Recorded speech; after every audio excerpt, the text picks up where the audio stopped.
O segredo das coisas. Hoje, em O Segredo das Coisas. Mesas de totó.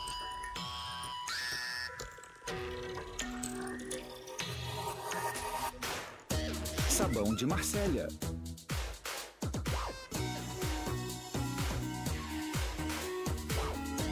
E canivetes Laguiole.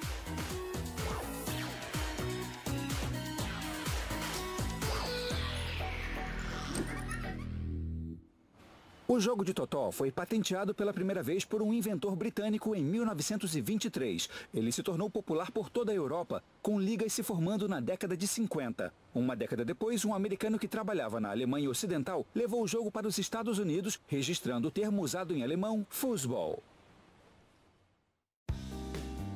Na França, o jogo de totó é conhecido como pés de bebê. Essa empresa produz mesas padronizadas, além das feitas sob medida, como essa aqui com jogadores motociclistas. A produção começa em uma fundição, onde técnicos derretem barras de alumínio. Uma moldadora por injeção coloca o alumínio derretido em moldes que têm a forma dos jogadores. Um robô remove as peças da máquina de injeção. O molde tem 4 jogadores e cada um deles possui o nome do fabricante na frente da camisa. Um técnico coloca cada uma das peças em uma prensa e então, com um golpe, separa os 4 jogadores e corta o excesso de metal. Uma máquina controlada por computador faz um furo no centro de cada jogador por onde a barra vai passar. Então, a máquina faz um furo nas costas do jogador para o parafuso que vai prendê-lo na barra. Outra máquina faz um vão de 2 milímetros na parte de trás para dar espaço para que a chave de fenda alcance e aperte o jogador na barra. Depois de prontos, os jogadores seguem para a fábrica das mesas de totó, onde um técnico borrifa uma camada de tinta branca como base. Depois que tudo seca, os técnicos continuam a pintar os jogadores, mas agora usando um airbrush. Eles cobrem o corpo do jogador para pintar apenas a cabeça. A empresa oferece uma seleção de tons de pele. Então, eles tampam o jogador com um stencil que cobre a pele e expõe a camisa e as meias. Em seguida, tampam tudo, menos a cabeça e os pés do jogador. Eles podem ser morenos, loiros ou ruivos.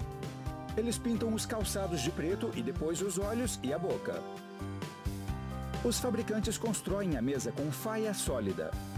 Uma fresa controlada por computador contorna os componentes de madeira, faz os furos necessários e entalha o nome da empresa. Então, técnicos montam as partes começando com os 4 lados, que se conectam com pinos de aço aparafusados e cola.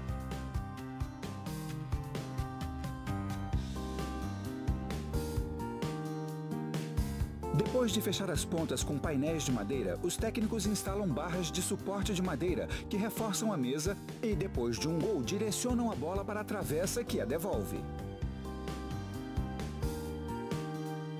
A mesa agora segue para a pintura, onde técnicos passam corante ou a deixam na cor natural. Nesse modelo, eles também passam corante vermelho nas tiras gravadas e no logo. Todas as mesas recebem uma camada final de verniz transparente que protege a madeira. Eles instalam o painel inclinado que devolve a bola. Quando um jogador faz ponto, a bola rola pelo painel para uma travessa de alumínio que serve para devolver a bola. Depois de colocar o fundo da mesa feito de compensado no lugar, os técnicos a colocam na posição correta, montam as redes do gol de alumínio e os marcadores de gols bem atrás. Eles então colocam a superfície de jogo, feita de vinil verde, sobre a madeira, em cima das barras de suporte de madeira. Um acabamento de madeira em volta do perímetro mantém a superfície no lugar. Um técnico coloca os jogadores de cada linha em uma barra de aço inoxidável oca. Usando um modelo para chegar ao espaçamento correto, ele aparafusa cada jogador na barra e então prende um protetor de borracha em cada ponta, para impedir que batam nas paredes. Ele insere uma vareta fina de aço inoxidável na barra oca para que ela se torne telescópica. Depois de preparar 8 varas de jogadores, um técnico as instala na mesa. A ponta telescópica da barra tem um mancal com mola que se encaixa em um furo na mesa. Ele prende pelo lado de fora. Depois de prender o lado oposto, técnicos protegem a borda superior da mesa com um acabamento de plástico. Depois de prender o punho de plástico na ponta telescópica das varetas e de montar a mesa sobre 4 fortes pernas de madeira, essa mesa de totó está pronta para o jogo.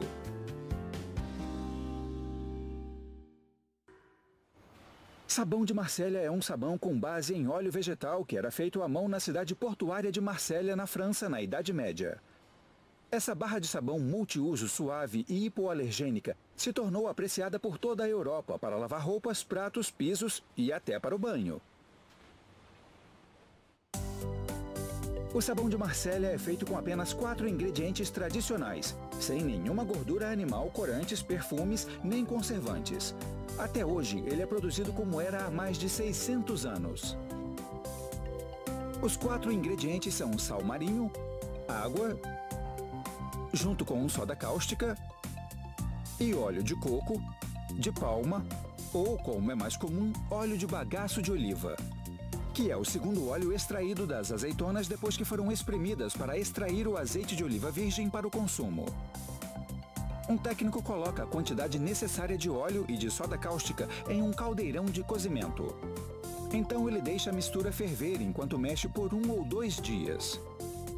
Os ácidos graxos no óleo reagem à soda cáustica, que é alcalina, produzindo uma pasta de sabão espessa que contém glicerina, que é um componente natural. Essa transformação é conhecida como saponificação. Técnicos adicionam mais soda cáustica e cozinham a 120 graus Celsius por mais de 1 dia. Eles limpam a pasta com água salgada 2 ou 3 vezes, e cada lavagem dura metade de 1 dia. Isso remove as impurezas e a glicerina. Sem a glicerina, o sabão tem mais poder detergente para remover manchas de gordura em tecidos. Em seguida, ao longo de 1 dia, os técnicos lavam repetidamente o sabão fervente com água potável e então deixam assentar por 2 dias. Eles reaquecem a pasta por cerca de 10 minutos a 70 graus Celsius, só para que fique macia de novo o suficiente para ser bombeada para uma série de superaquecedores. Os superaquecedores esquentam a pasta a 110 graus Celsius, tornando-a líquida. Conforme o sabão líquido sai do último superaquecedor, ele passa por um bocal que o borrifa nas paredes de um pulverizador.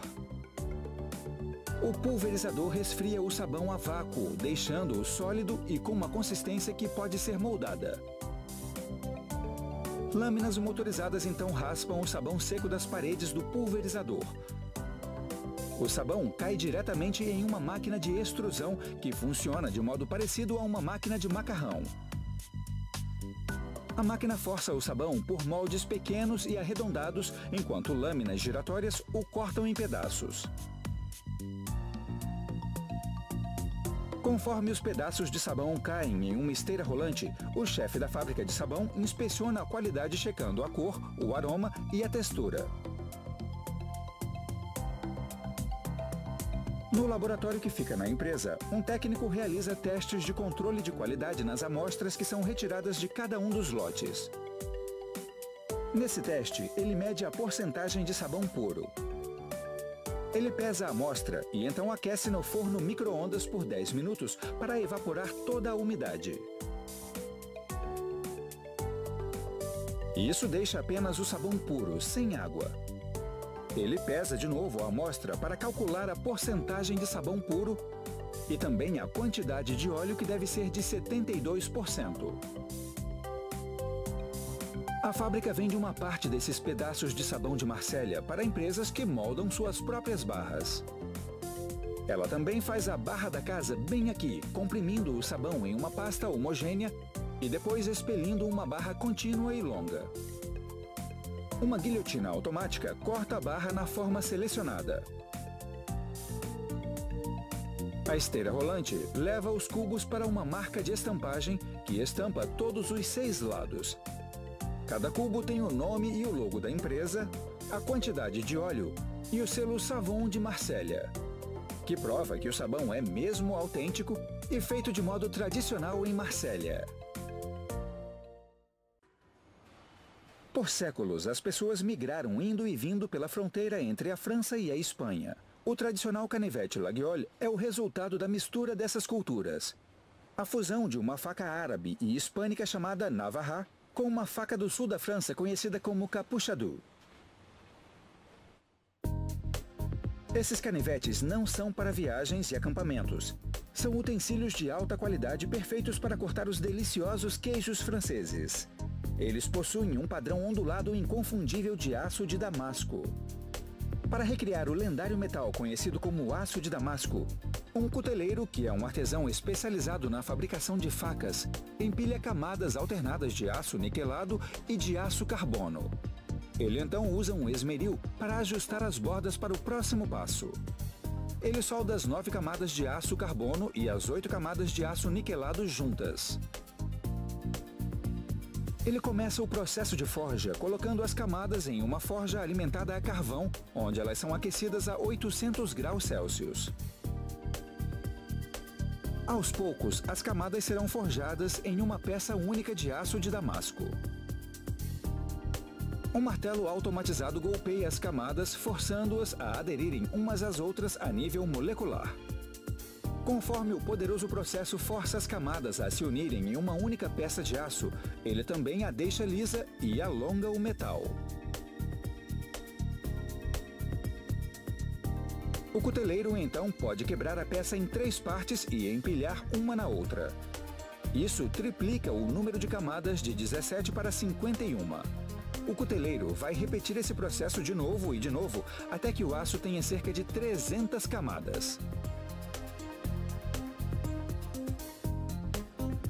Aqui o cuteleiro prepara um modelo especializado do canivete Laguiole que tem uma forma distinta. Ele continua o processo de forja, aquecendo e martelando. O aço carbono vai dar ao canivete um fio cortante, enquanto o níquel vai dar flexibilidade. Esse fabricante usa o aço forjado para criar vários tipos diferentes de lâminas para seus canivetes. Um cuteleiro coloca as lâminas formadas em um forno, onde o calor intenso vai colaborar para que fiquem planas. Depois que a lâmina esfria, um cuteleiro a deixa do tamanho certo, faz um furo e usa uma lixadeira de cinta para diminuir a largura para cerca de 2,5 mm. Em seguida, um técnico vai aquecer e resfriar rapidamente as lâminas para temperá-las antes de serem afiadas. Ele então as mergulha em uma solução de cloreto férrico para revelar o padrão ondulado único do aço de damasco. Um canivete é mais do que apenas uma lâmina. Esse fabricante faz à mão cada componente dos seus canivetes. Para criar a parte do suporte, um cuteleiro começa aquecendo uma barra de aço inoxidável com 8 mm. Depois que o aço chega a 800 graus, ele o prensa em um molde. O processo de produção pode prensar 20 suportes em apenas 12 segundos. Depois que eles esfriam, um cuteleiro os solda na lâmina. Para moldar a placa de mola, que forma uma parte do mecanismo de dobra, um cuteleiro aquece uma ponta a 800 graus. Ele usa uma ferramenta especializada para deixar a parte de cima plana. Essa superfície plana vai ser o ponto de início para que os cuteleiros criem a figura de uma abelha, um detalhe emblemático dos canivetes Laguiole. Os técnicos começam reduzindo a superfície até uma forma triangular. Usando uma série de lixas diferentes, o cuteleiro cuidadosamente esculpe os olhos, o corpo e as asas da abelha.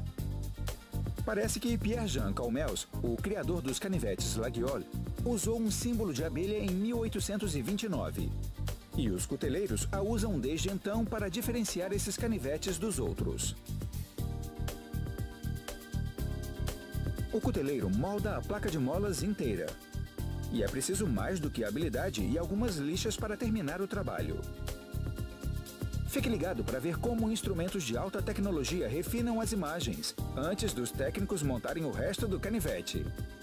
Até o mais simples deles necessita de 109 passos para ser completado.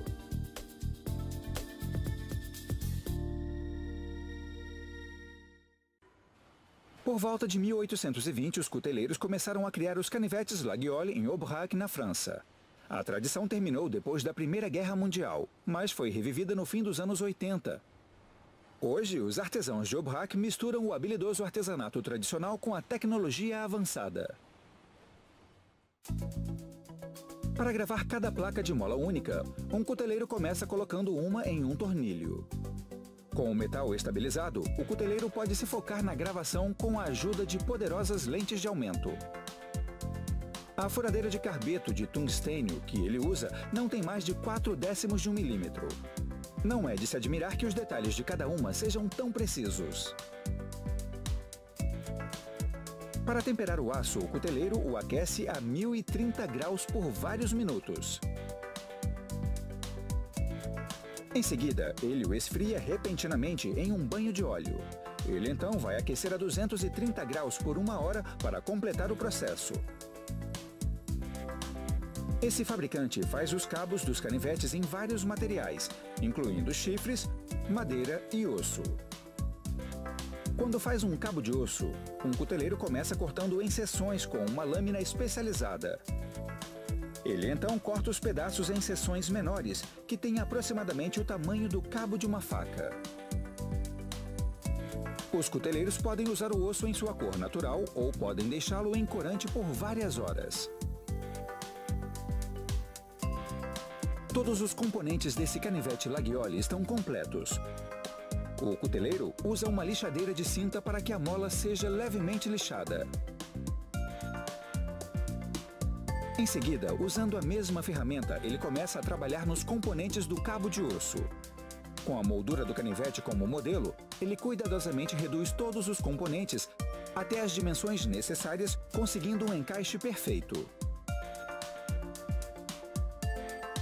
Usando o metal como guia, ele usa uma broca automática para fazer furos no osso.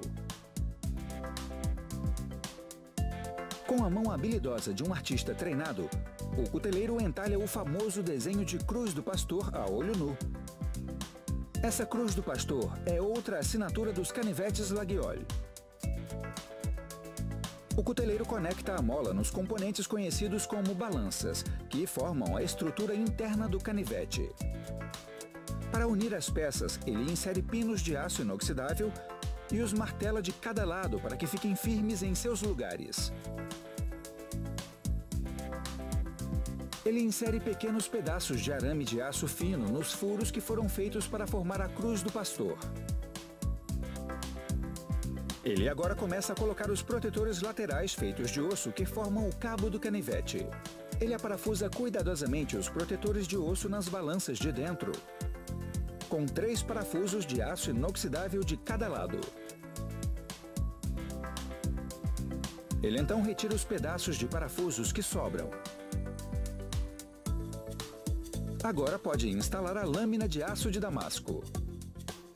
Ele faz isso inserindo um pino de aço inoxidável através do furo da base. Arruelas de teflon vão manter as operações de abrir e dobrar suaves e funcionais.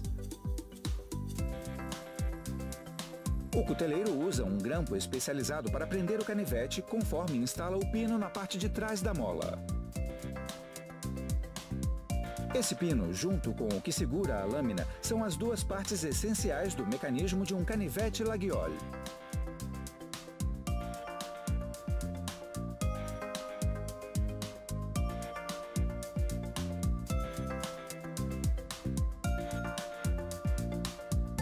Com uma lixadeira de cinta, o cuteleiro agora refina o cabo, suavizando os pinos e arredondando as bordas da proteção de osso. Um polimento final dá ao osso um acabamento brilhante que destaca a famosa Cruz do Pastor.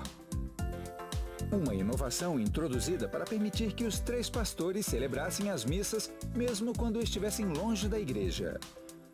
Um cuteleiro faz o fio extra fino no canivete pronto usando uma lixadeira de cinta que tem uma lixa muito fina.